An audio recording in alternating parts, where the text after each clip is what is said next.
ನಮಸ್ಕಾರ. ಇವತ್ತಿನ ವಿಡಿಯೋ ಆರ್ಥಿಕ ಹಿಂಜರಿತ ಇದ್ದರೂ ಮೇಲಕ್ಕೆ ಹೋಗುವ ಷೇರುಗಳು ಅಥವಾ ಮೇಲಕ್ಕೆ ಹೋಗಬಹುದಾದ ಷೇರುಗಳು, ಅವುಗಳಿಗೆ ರಿಸೆಷನ್ ಪ್ರೂಫ್ ಅಂತ ಕರಿತೇವೆ. ನನ್ನ ಹೆಸರು ಡಾಕ್ಟರ್ ಭರತ್ ಚಂದ್ರ. ವಿಡಿಯೋಗಳ ಉದ್ದೇಶ ಕನ್ನಡಿಗರ ಫೈನಾನ್ಷಿಯಲ್ ಎಜುಕೇಷನ್. ಸದ್ಯಕ್ಕೆ ಜಪಾನ್ ಮತ್ತು UK ಎಕಾನಮಿ ರಿಸೆಷನಲ್ಲಿದೆ. ರಿಸೆಷನ್ ಅಂತಂದರೆ ಯಾವುದೋ ಒಂದು ದೇಶದ GDP ಕಂಟಿನ್ಯೂಯಸ್ ಆಗಿ 2 ಕ್ವಾರ್ಟರ್ ಕೆಳಗೆ ಬರುವಂತಹದ್ದು. ನಿಮ್ಮ ಮುಂದೆ ಅಂಕಿಅಂಶ ಇಟ್ಟಿದ್ದೇನೆ. ಕ್ವಾರ್ಟರ್ ಜುಲೈ ಸೆಪ್ಟೆಂಬರ್ 2023ಯಲ್ಲಿ UK GDP growth -0.1%, October December 2023ರಲ್ಲಿ UK GDP ಗ್ರೋತ್ -0.4%. ಹಾಗೇನೆ Japan GDP growth July September 2023ಯಲ್ಲಿ -2.9%, ಅಕ್ಟೋಬರ್ ಡಿಸೆಂಬರ್ 2023ಯಲ್ಲಿ -0.4%. ಮತ್ತೆ ತಜ್ಞರ ಪ್ರಕಾರ ಇನ್ನೊಂದಷ್ಟು ಡೆವಲಪ್ ಕಂಟ್ರೀಸ್ ಯುರೋಪ್ನಲ್ಲಿ ಅವುಗಳು ಕೂಡ ರಿಸೆಷನ್ಗೆ ಜಾರುವಂತಹ ಸಂಭವಗಳು ಇವೆ. ನೀವು ಒಂದು ಪ್ರಶ್ನೆ ಕೇಳ್ಬೋದು, ಒಂದು ದೇಶಕ್ಕೆ ಏನಾದರೂ ರಿಸೆಷನ್ ಆದರೆ ಅದಕ್ಕೆ ಬೇರೆ ದೇಶಕ್ಕೆ ಏನು ಸಂಬಂಧ? ಯಾಕಂದರೆ ಎಲ್ಲ ಎಕಾನಮಿಗಳಿಗೂ ಒಂದಷ್ಟು ರಿಲೇಷನ್ಶಿಪ್ ಇದೆ. ಆದ್ದರಿಂದ ಒಂದು ಕಡೆ ನೆಗೆಟಿವ್ ಇಫೆಕ್ಟ್ ಸ್ಟಾರ್ಟ್ ಆಯಿತು ಅಂತಂದರೆ ಹೆಚ್ಚಿನ ಕಂಟ್ರಿಗಳಲ್ಲಿ ಅದರ ಇಫೆಕ್ಟು ಕಂಡೇ ಕಾಣುತ್ತೆ. ಆದರೆ ಒಂದು ಗುಡ್ ನ್ಯೂಸನ್ನು ಈ ಸಂದರ್ಭದಲ್ಲಿ ಹೇಳಲೇಬೇಕಾಗುತ್ತೆ. US ಎಕಾನಮಿ ಸದ್ಯದ ಮಟ್ಟಿಗೆ ಡೂಯಿಂಗ್ ವೆರಿ ವೆಲ್ ಮತ್ತು ಸ್ಲೋ ಡೌನ್ ಇದ್ದದ್ದು 2022ರಲ್ಲಿ. ಈಗ ಅಂತಹ ಸ್ಲೋ ಡೌನ್ ಕಾಣ್ತಾ ಇಲ್ಲ ಮತ್ತು ಅದರ ಬಗ್ಗೆ ಇರುವಂತಹ ಅಂಕಿಅಂಶವನ್ನು ನಿಮ್ಮ ಮುಂದೆ ಇಡ್ತಾ ಇದ್ದೇನೆ.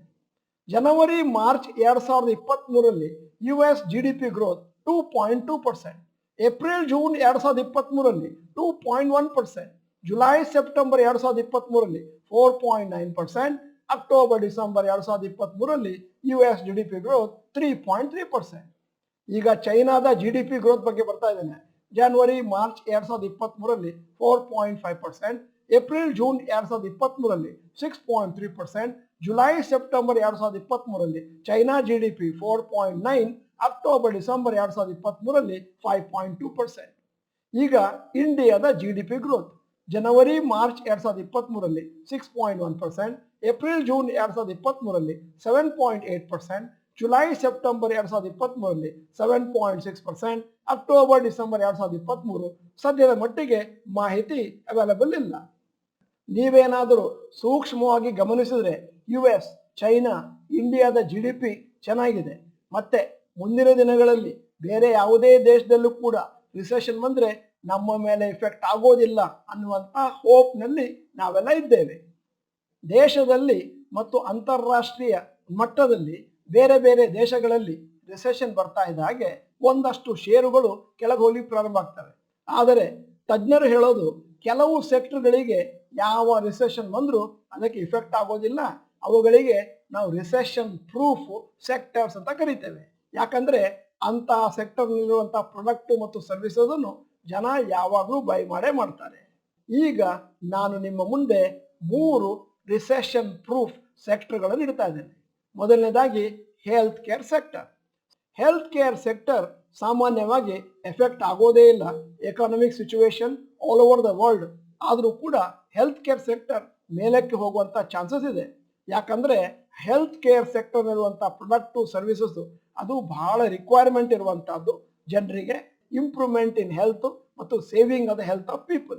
ಆದ್ದರಿಂದ ಹೆಲ್ತ್ ಕೇರ್ ಸೆಕ್ಟರ್ನ ಷೇರುಗಳಿಗೆ ಒಳ್ಳೆ ಡಿಮಾಂಡ್ ಇರುತ್ತೆ. Hospital services, medicines, associated products, specially after Covid, this sector has been booming. ಈಗ ಟಾಪ್ ಹಾಸ್ಪಿಟಲ್ ಸ್ಟಾಕ್ಸ್ ಅಂತ ನಿಮ್ಮ ಮುಂದೆ ಒಂದು ಪಟ್ಟಿ ಇಟ್ಟಿದ್ದೇನೆ ಮತ್ತು ಬೇಕಾದಷ್ಟು ಡೀಟೇಲ್ಸ್ ನಿಮ್ಮ ಮುಂದೆ ಇಟ್ಟಿದ್ದೇನೆ.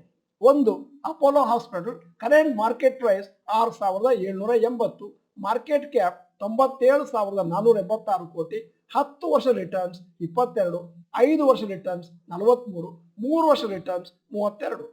2, Max healthcare. Current market price 857 ಮತ್ತು ಮಾರ್ಕೆಟ್ ಕ್ಯಾಪ್ 83,288 ಕೋಟಿ, 10 ವರ್ಷ ರಿಟರ್ನ್ಸ್ ಇಲ್ಲ, 5 ವರ್ಷ ರಿಟರ್ನ್ಸ್ ಇಲ್ಲ, 3 ವರ್ಷ ರಿಟರ್ನ್ಸ್ 65%. ಈಗ ಮೂರನೆಯ stock global health.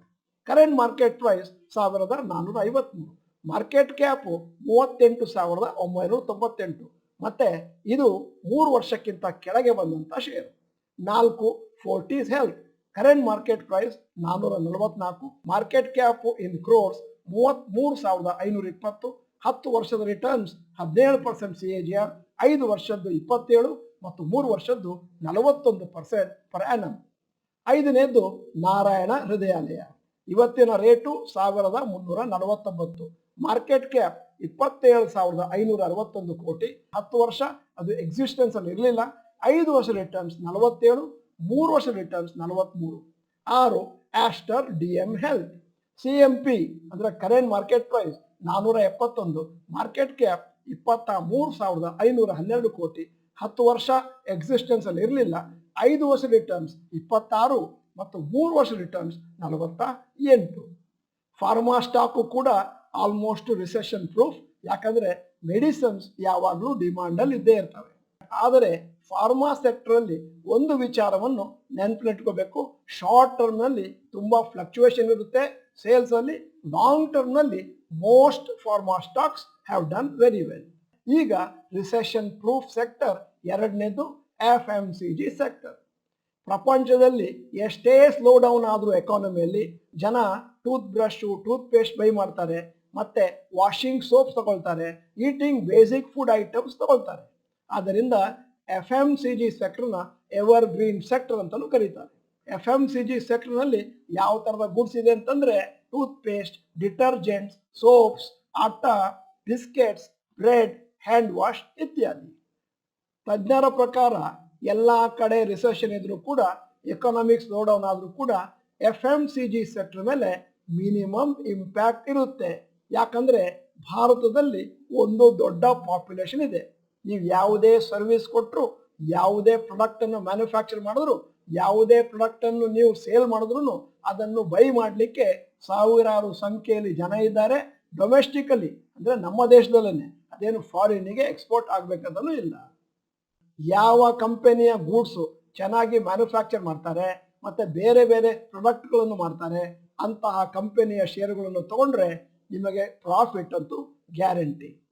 FMCG ಸೆಕ್ಟರ್ನಲ್ಲಿ long ಟರ್ಮ್ನಲ್ಲಿ ಇನ್ನೊಂದು ವಿಚಾರವನ್ನು ಕೂಡ ನಾವು ನೋಡಿದ್ದೇವೆ. ಹಲವು ಸತಿ ಕೆಲವು ಲೀಡಿಂಗ್ FMCG ಸ್ಟಾಕ್ಸ್ಗಳು ಹಲವಾರು ವರ್ಷ ಕನ್ಸಲ್ಟೇಷನ್ ಆಗ್ಬೋದು, ಆದರೆ ಲಾಂಗ್ ಟರ್ಮ್ನಲ್ಲಿ ಒಳ್ಳೆಯ ರಿಟರ್ನ್ಸ್ ಅನ್ನು ಕೊಡ್ತಾರೆ. FMCG ಸೆಕ್ಟರ್ನಲ್ಲಿರುವ ಕೆಲವು ಷೇರುಗಳು ಅಂಡರ್ ಪರ್ಫಾರ್ಮ್ ಮಾಡ್ತವೆ ಕೆಲವು ಅವಧಿಯಲ್ಲಿ, ಆವಾಗ ಜನ ಅದನ್ನು ತಗೊಳ್ಳೋದಿಲ್ಲ, ಮತ್ತು ಕೆಲವು ದಿನಗಳ ಮೇಲೆ ಅದು ಚೇತರಿಕೆಯನ್ನು ಕಾಣುತ್ತೆ ಮತ್ತು ಬ್ರೇಕ್ಔಟ್ ಅನ್ನು ಕೂಡ ಕಾಣುತ್ತೆ. ಈಗ ನಿಮ್ಮ ಮುಂದೆ top FMCG stocks with all the analysis. ಮೊದಲನೇದು HUL, current market price 2,371, market cap 5,57,088 crore, 10 ವರ್ಷ ರಿಟರ್ನ್ಸ್ 16, 5 ವರ್ಷ ರಿಟರ್ನ್ಸ್ 6, 3 ವರ್ಷ ರಿಟರ್ನ್ಸ್ 4. ಅಂದರೆ HUL ಕಳೆದ 3 ವರ್ಷದಿಂದ ಹೇಳಿಕೊಳ್ಳುವಂತ ಪರ್ಫಾರ್ಮೆನ್ಸ್ ಕೊಟ್ಟಿಲ್ಲ. ಅರ್ಥ ಏನು ಅಂತಂದ್ರೆ ಬಹುಶಃ ಒಳ್ಳೆಯ ಕನ್ಸಲ್ಟೇಷನ್ ಆಗ್ತಾ ಇರ್ಬೋದು, ಸಡನ್ ಆಗಿ ಮೇಲೆ ಹೋಗುವ ಚಾನ್ಸ್ ಇದೆ. ಅದರ ಬಗ್ಗೆ ನಿನ್ನೆ ಕೂಡ ಒಂದು ವಿಡಿಯೋ ಮಾಡಿದ್ದೇವೆ. ಎರಡನೇದು ITC, current market price 408, market cap 5,08,711, 10 ವರ್ಷ ರಿಟರ್ನ್ಸ್ 7%, 5 ವರ್ಷ ರಿಟರ್ನ್ಸ್ 8%, 3 ವರ್ಷ ರಿಟರ್ನ್ಸ್ 25%. ಅಂದರೆ ಕಳೆದ 3 ವರ್ಷದಿಂದ ಒಳ್ಳೆಯ ಪರ್ಫಾರ್ಮೆನ್ಸ್ ಕೊಟ್ಟಿದೆ. ಹಿಂದಿನ ದಿನಗಳಲ್ಲಿ ಬಹಳ ಕನ್ಸಲ್ಟೇಷನ್ ಆಗ್ತಾ ಇತ್ತು. ಮೂರನೇದು Britannia, current market price 4,900, market cap 1,18,019 crore, 10 ವರ್ಷ ರಿಟರ್ನ್ಸ್ 27, 5 ವರ್ಷ ರಿಟರ್ನ್ಸ್ 10, 3 ವರ್ಷ ರಿಟರ್ನ್ಸ್ 14. 4 ನೆಸ್ಲೆ ಇಂಡಿಯಾ, 2,549 ರೂಪಾಯಿ, ಮಾರ್ಕೆಟ್ ಕ್ಯಾಪ್ 2,45,769, 10 ವರ್ಷಕ್ಕೆ 18, 5 ವರ್ಷಕ್ಕೆ 19 ಮತ್ತು 3 ವರ್ಷಕ್ಕೆ 16% CAGR ರಿಟರ್ನ್ಸ್ ಕೊಟ್ಟಿದೆ. ಐದನೇದು Tata consumer products, CMP 1,148, market cap in crores 1,09,342, 10 ವರ್ಷ 23%, 5 ವರ್ಷ ರಿಟರ್ನ್ಸ್ 44, 3 ವರ್ಷ ರಿಟರ್ನ್ಸ್ 23.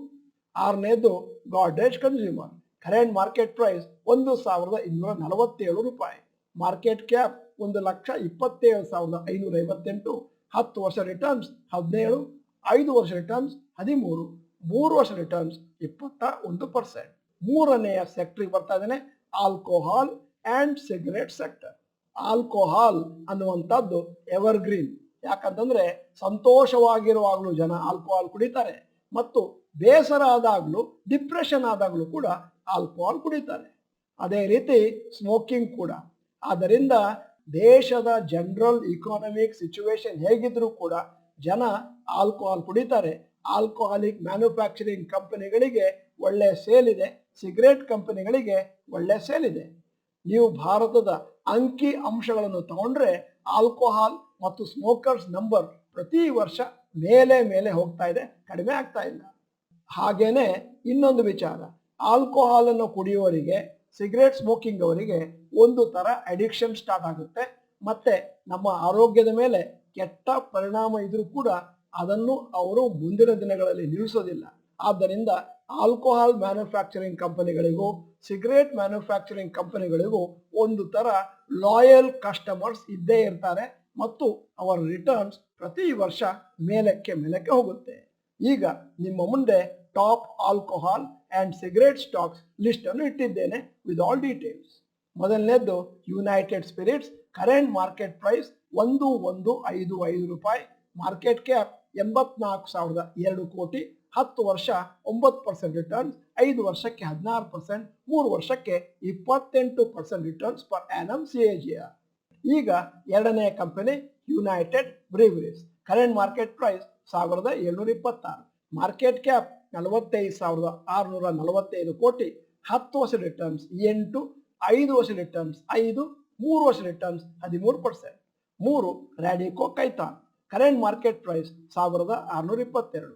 ಮಾರ್ಕೆಟ್ ಕ್ಯಾಪ್ 21,693 ಕೋಟಿ. 10 ವರ್ಷ ರಿಟರ್ನ್ಸ್ 27, 5 ವರ್ಷ ರಿಟರ್ನ್ಸ್ 35, 3 ವರ್ಷ ರಿಟರ್ನ್ಸ್ 44%. ನಾಲ್ಕನೇದು Sula vineyards. Current market price 561. Market cap in crores 4,736. ಮತ್ತೆ ಕಂಪನಿ ಹೊಸದ್ದು, ಜಾಸ್ತಿ ರೆಕಾರ್ಡ್ಸ್ ಇಲ್ಲ. ಐದನೇದು ITC. Current market price 408. Market cap in crores 5,08,711 ಕೋಟಿ.